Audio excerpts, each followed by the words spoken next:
Welcome to the Eli Farney Show. Hi. Welcome back to the Eli Farney Show. This is episode 6. I'm glad we're moving along. I really like making these, to be honest. I feel really good today, actually. I did a warm-up, took a shower, got something to eat, cup of coffee. Really just did all the things that I wanted to do for myself, but don't always do for myself. And I'm really glad that I did. I'm honestly just really glad that I feel like I'm in an upswing. I put that in my journal today. And I've told a couple people the past couple weeks, maybe you heard it in the podcast, I've been real emotional and just, with the world, you know? You feel disconnected, you feel numb, and the whole world starts to feel kind of plastic or kind of fake. I remember times when that feeling would just consume me, and it would be like I can't even look at the outside world because it looks so not real. Which is strange, but it's really just because what I feel on the inside is so weird and strange and disconnected that I don't feel present. I don't feel like I'm really here on the earth. Now it's shifted. It's less of that feeling that the world is fake. Now the world is fine. I am just completely removed from it at times. It's like there's times I wake up in the morning and my inner world is dead. I mean, surely you guys know what that feels like.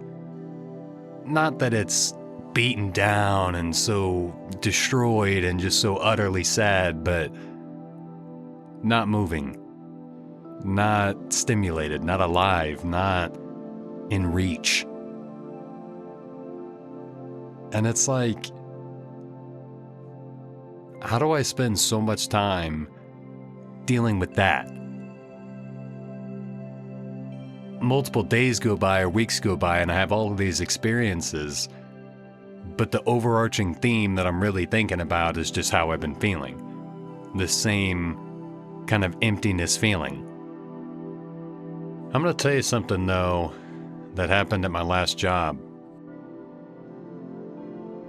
I was working at a dispensary, and one of my regulars came in. He was just picking up like an eighth. He was a barber. We just kind of chopped it up. I specifically remember my coworkers talking about how he always smelled good. And he did. I must give it to him. He came in and I was like, damn, he got a leather jacket on, drives a motorcycle. Like, this guy's fucking cool. And I talked to him for a little bit. I enjoyed my conversation with him. And, I was like, what do you want? And he's like, I think I was going to get a quarter, but I'll just grab an eighth and, I'll come back tomorrow or, grab it on Sunday and I'll get the 20% deal. Well, he leaves and I've got like I've got some more customers that I'm dealing with. It's just me in the shop. A lady comes back in and she says, hey, wasn't that guy just in here? I was like, what do you mean? And she's like, well, someone just got in an accident. And so I go outside and I look and sure enough, he got in a motorcycle accident. And he was dead. Right out there in the street. I could see it. Not even 50 steps. And it was just quiet. Cars went by. The person who did it left. They fled. And then I watched the ambulance come. I watched them pull up slow and leisurely get out of their car. They walked over and took one look at the body, said, good enough, and walked away. I sat outside that shop and cried. Because he was somebody. And to me, he was just a customer. He was just there for a moment. But when you think about it, I was the last human interaction that this guy had. I was the very last face that he saw.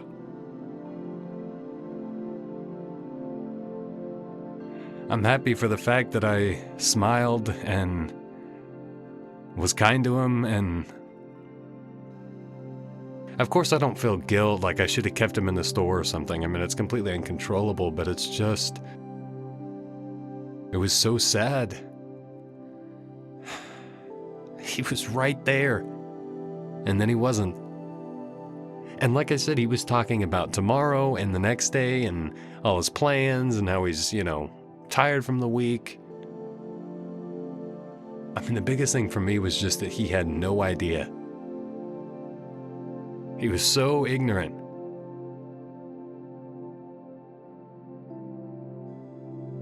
The point of that story is that you just don't know.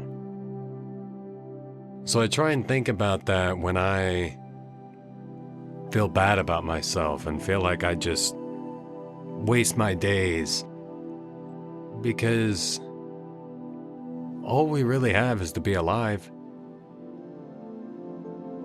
All we can really do is choose whether to be involved in the current moment or not. By the way, Sean, OKC won the finals. We won a championship. And I know you would have loved to see it.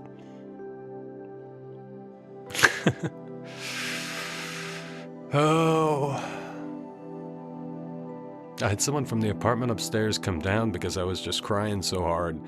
And they were like, "Are you okay? Did you know him?" And I was like, "Do I have to?" It's me. It's one of me. Just died. He was there, and he's not anymore. And someone's got to feel it. It didn't seem like there was anyone else around to feel it.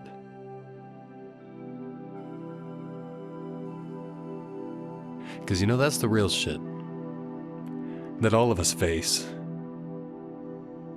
It's not how I feel about myself and what kind of day I'm gonna have and if it's gonna rain or whatever.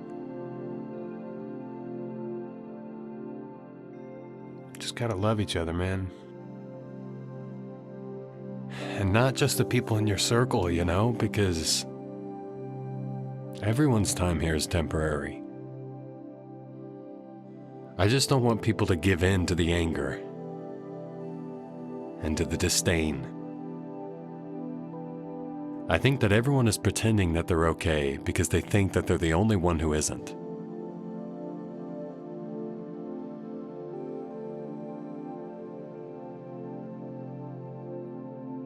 We faced isolation like no other group of humans has known.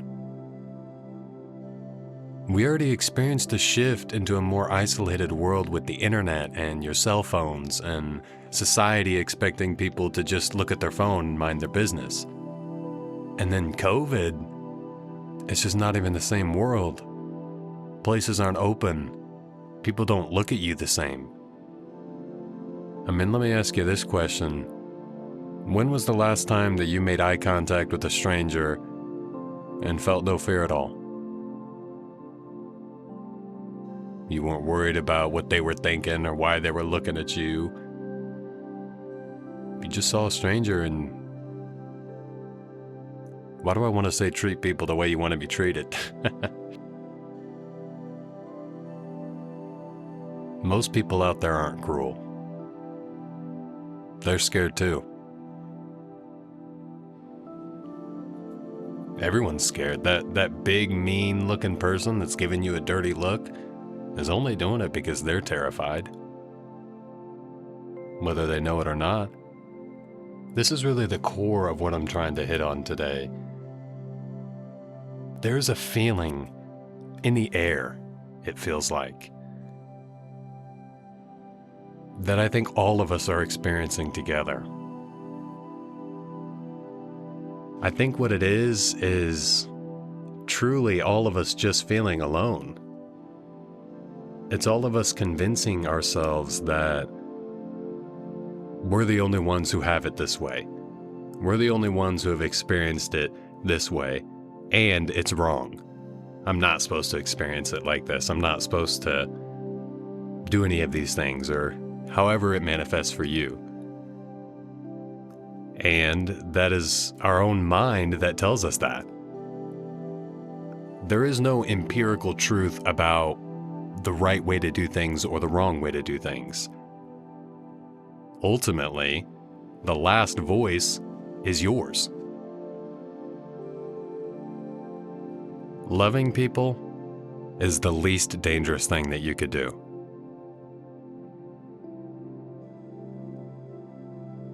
I'm going to repeat that. Loving people is the least dangerous thing that you could do. Same goes for letting love into your heart. The problem for a lot of us is we have a lot of grief.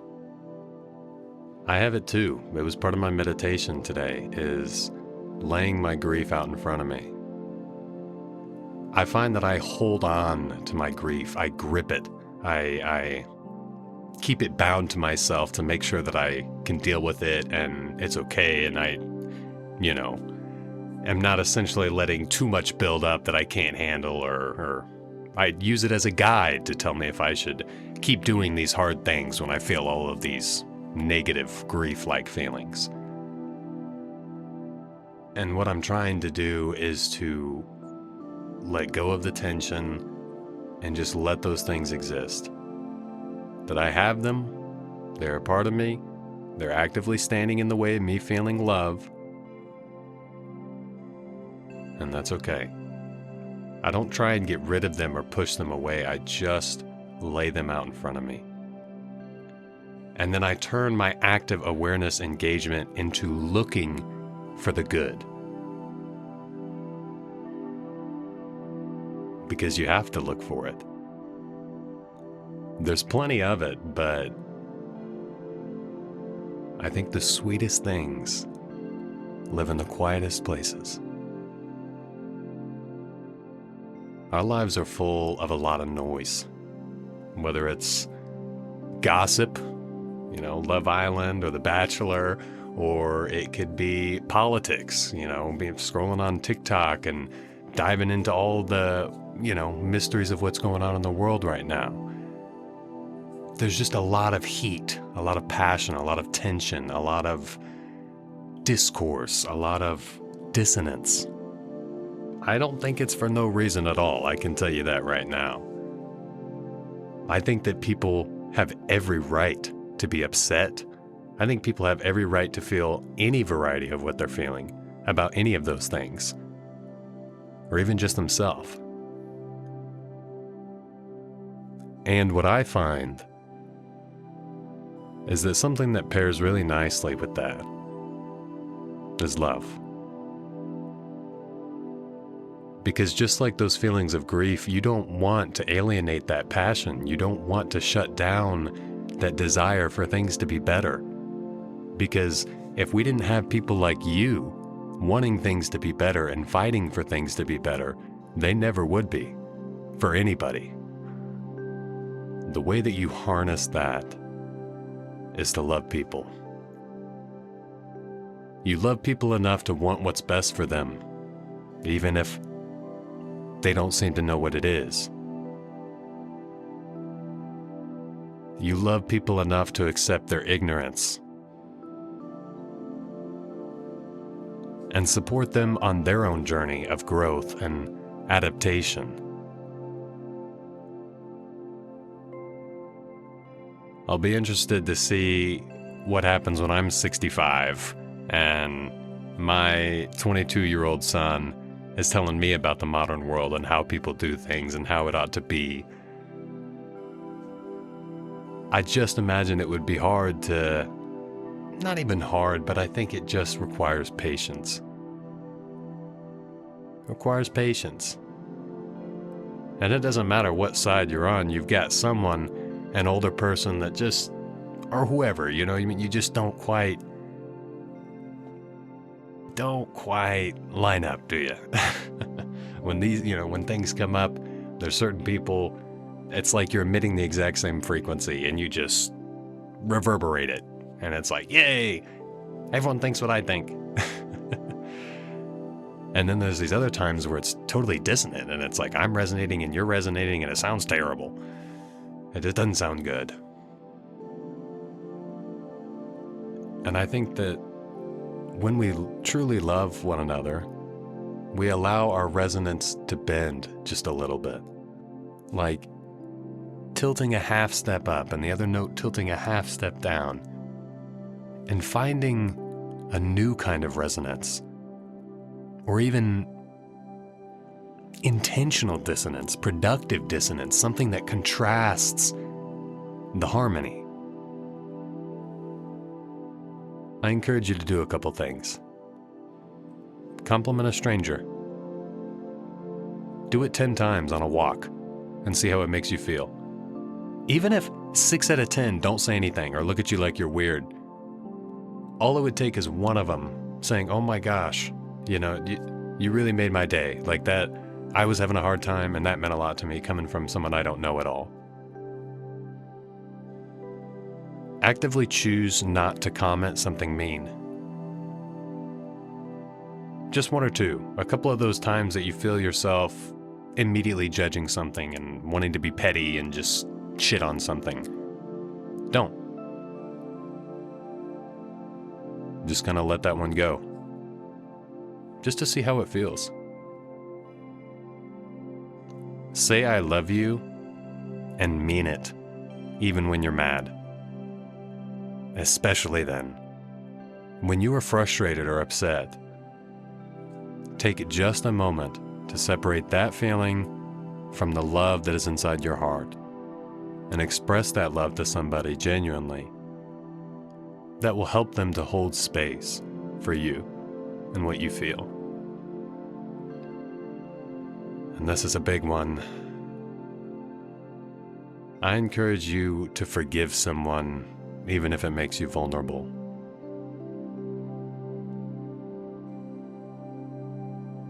Because that's what really makes it hard, right? If I forgive you, what does that say about me and my integrity? Now, I'm not asking you to forgive the person that you hate the most in the world. It's okay. We all have one of those, right? But the people that you love, or friends, or how about that driver that cut you off on the road? In just one of those instances, try to forgive them, no matter what it says about you. Allow yourself to experience divine forgiveness, in the sense that it's all-encompassing, that you could forgive anything, and just feel that radiate from you, feel that resonate within you, as someone who has the potential to forgive anything, and the intelligence to choose when to do so.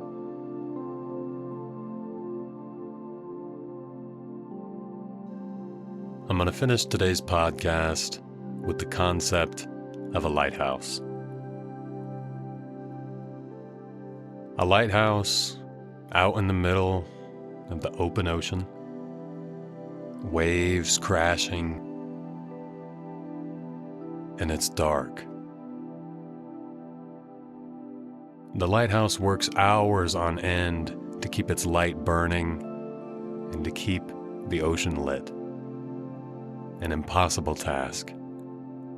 Day and night, the lighthouse searches and looks and finds nothing. One day, the lighthouse lights up a boat and saves that boat, influencing it more than it could ever know. You are the lighthouse. And the boats, it's everybody else. Because we're all shepherds and sheep. Sometimes we must be led, and other times we must guide. Thank you guys so much for listening. Happy Sunday. Have a great day.